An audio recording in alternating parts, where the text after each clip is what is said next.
Voilà, juste avant les essais 3, voyons ce qu'ils pensent des premières séances.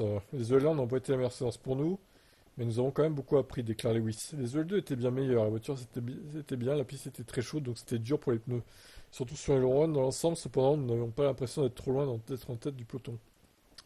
On a fait un pas en avant avec la voiture lors des dernières courses, tout le monde a travaillé très dur pour en arriver là où on en est. Nous avons également une direction claire quant à la direction que nous voulons prendre pour l'avenir. Nous commençons à voir cela se refléter dans nos performances en piste. J'espère que nous pourrons poursuivre sur notre lancée aujourd'hui, jusqu'à samedi, et de nous rapprocher de nos concurrents. Alors moi je me demande quand même si c'est vraiment ce qu'ils déclarent les pilotes, parce que c'est tellement bateau ce qu'ils déclarent.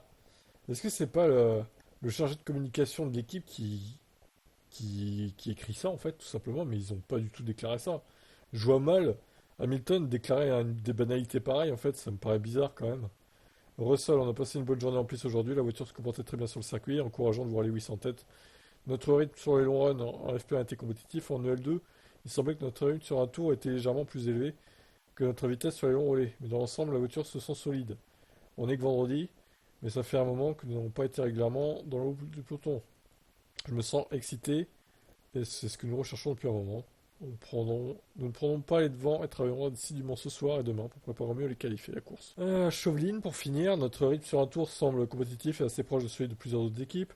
Il est toujours difficile de savoir où on se situe le vendredi, étant donné la diversité des modes de puissance et des charges de carburant. Mais nous avons également connu de nombreuses bonnes premières journées suivies d'une séance de qualif difficile. Nous allons donc nous concentrer sur l'amélioration des retours des pilotes et voir où on en sera pour les qualifs. Ouais, bon, on reste prudent hein, chez Mercedes, il faut l'être. Encore une fois, c'est que des essais libres.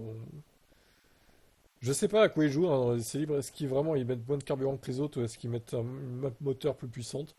Difficile à dire. Votre avis?